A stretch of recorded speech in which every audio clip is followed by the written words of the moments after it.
Nah, lalu kita lakukan overlay timpang tindih gitu ya. Nah, kita lakukan dengan kecocokan yang 90% lebih. Itu foto di ijazah memang boleh pakai kacamata di masa itu juga menjadi pertanyaan. Nah, inilah ya komposisi rata tengahnya sama dan ini font-fontnya semua dan ini kita periksa semua masing-masing. Masyarakat bukan hanya siap untuk diakses, Bang. Siap untuk didebat bahkan. Oke. Di debat. Tadi saya utang pertanyaan sama Bang Rismon. Bang Rismon, sebagai aktivis, Anda tidak takut dengan resiko yang memang mungkin juga bisa menimpa Anda, Bang? Ya, ini kan resiko yang sedang kami jalani juga, bahwa kajian ilmiah kami berdampak pada orang berdampak pada kami karena orang yang kami kaji ya dokumen publiknya tidak disukai karena kesimpulan dari kajian kami ya mungkin tidak menyenangkan. Kalau saya penjilat ya saya bilang aja asli, Bang. Oke, kalau bisa saya terangkan beberapa dokumen, Bang. Boleh. Saya lanjut dikit, ini ya, Bang. Potongan dokumen yang ada di dalam buku itu ya? Ini sudah overlapping ya, Berikutnya teman-teman. Berikutnya ini udah pernah saya terangkan di sini. Berikutnya teman-teman. Lanjutnya. Selanjutnya. Yang tadi.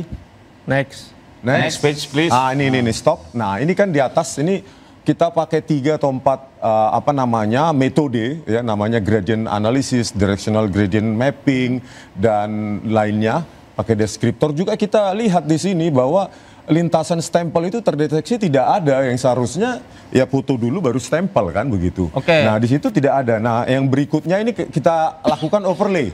Nah, overlay ini di sini adalah lembar pengesahan penguji Joko Widodo yang dipoto oleh Pak Roy Suryo dengan resolusi tinggi ya, terus kita crop tulisan gajah. Nah, ini yang kita rekonstruksi sendiri dengan Word dokumen tahun sekarang, tahun 2025. Nah, lalu kita lakukan overlay timpang tindih gitu ya. Nah, kita lakukan dengan kecocokan yang 90% lebih, di mana ya di sini jarak antar bukan hanya bentuk huruf, kita analisa juga ya, bentuk glyph ya, bentuk font. Itu jarak antara presisi font ini, karakter ini begitu precise dengan hasil yang kedua ini begitu loh. Bagaimana mungkin ini bisa dihasilkan dari seperti disimpulkan di Tipidum bahwa ini adalah produk dari handpress dan letterpress kalau jarak antar huruf aja begitu identiknya. Ini impossible. Berikutnya. Itu foto di ijazah memang boleh pakai kacamata di masa itu juga menjadi pertanyaan. Nah, inilah foto ya. Ini diakui oleh Dirtipidum sebagai sebuah produk handpress atau letterpress tanpa penjelasan apapun kecuali diraba dan dirasakan, ada cekungan, terus ada emboss langsung disimpulkan handpress. Nah, ini yang saya tulis sendiri di Word document. Lihatlah ya, komposisi rata tengahnya sama dan ini font-fontnya semua dan ini kita periksa semua masing-masing, baik setiap huruf maupun tiap kata. Dan kita periksa memang identik dengan parameter-parameter yang ada di dalam buku itu yang kami dan hurufnya jelaskan. Menggunakan Times New Roman yang memang ada di Microsoft Word. Microsoft Word yang mulai ada tahun 92. Nah, ini 85 diakui bukan pakai Word oleh Dirtipidum tapi handpress atau letterpress. Oke, lanjut. Semuanya ini sudah ada di dalam buku tersebut itu ya. Berikut dengan analisanya. Terus lanjut Mas. Analisanya. Lanjut. Sambil kita. Nah, ini. Ini itu kita uji bagaimana uji lapisan ya, uji layer by layer. Itu pakai Cummins, ada pakai Gaussian mixer model dan lainnya, yang ada 3 metode. Di situ kita simpulkan berbeda, tidak identik. Ijazah dari Pronojiwo itu huruf dulu baru watermark logo UGM. Sementara di ijazah Joko Widodo sebaliknya, watermark dulu baru huruf, maka tidak identik. Nah, itu ada di dalam buku. Terus lanjut. Cukup. Silakan Bang Rismon kembali. Artinya analisis ilmiah Anda ini sudah tercantum semuanya di dalam Jokowi's White Paper dan bisa diakses oleh masyarakat bukan hanya siap untuk diakses, Bang, siap untuk didebat bahkan. Didebat gitu. Siap untuk didebat ya? Iya. Kalau ada fakta baru atau analisis teknis yang baru begitu ya? Iya, siap. Bang Rifai, tanggapan Anda melihat apa yang sudah dijabarkan oleh Bang Rismon ini kan sangat ilmiah, kemudian juga secara teknis dia membuktikan bahwa Bang Rismon ahli di bidang itu dan lain sebagainya. Jadi tadi kan udah diakui sendiri, objek ini diambil dari foto. Kembali lagi persoalannya adalah sesuatu yang jelas non digital diuji secara digital dengan foto yang berbeda-beda, satu di scan, satu di foto. Kembali lagi, tentunya hasilnya sendiri secara rasional aja, yang sederhana pasti akan berbeda objeknya. Makanya paling fair itu adalah lakukan pengujian non digital yang sudah dilakukan oleh Lafor. Sebenarnya saya sendiri gini ya, saya mengharapkan sebenarnya kayak Bang Rizwan bisa duduk bareng sama teman-teman Puslapor. Karena setahu saya teman-teman Puslapor juga itu di dalamnya bukan polisi Bang, peneliti semua, sarjana kimia, sarjana fisika, dan Lafor kita itu sudah mendapatkan ISO 17025.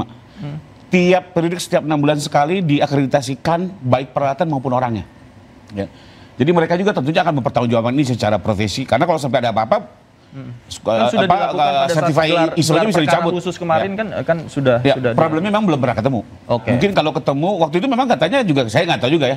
Sempat dihadirkan oleh Lafor, didengar langsung oleh pimpinan Polri, termasuk dari Komnas HAM, Ombudsman, Kompolnas dan segala macam. Kami nggak dengar langsung. Sebenarnya kami juga pengen dengar langsung dari mereka gitu ya.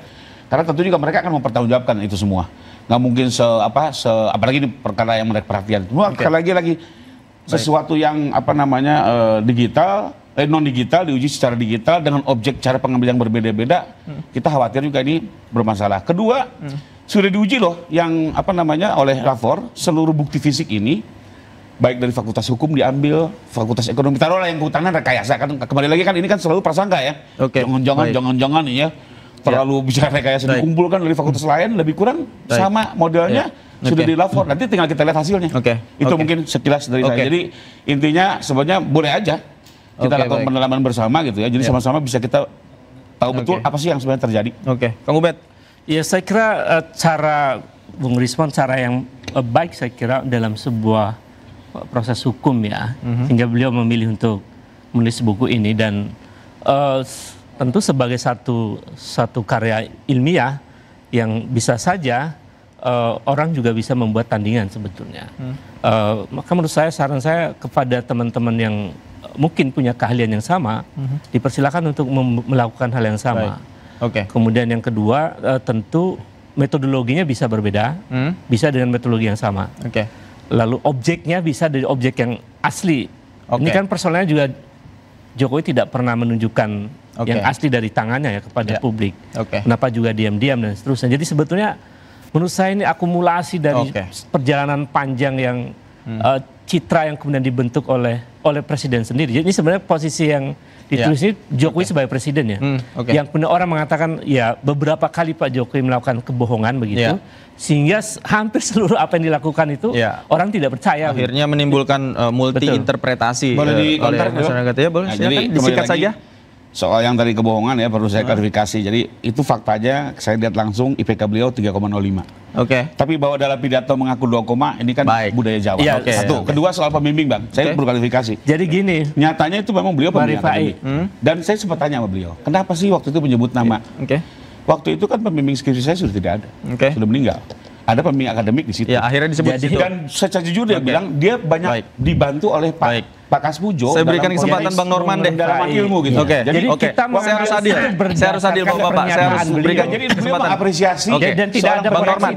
Kalau saya melihat ini ya. Nggak ada niatnya untuk membohongi orang. Kita nggak perlu perdebatkan. Iya Bang Norman, saya harus adil. Silakan Bang Norman. Diperdebatkan lagi.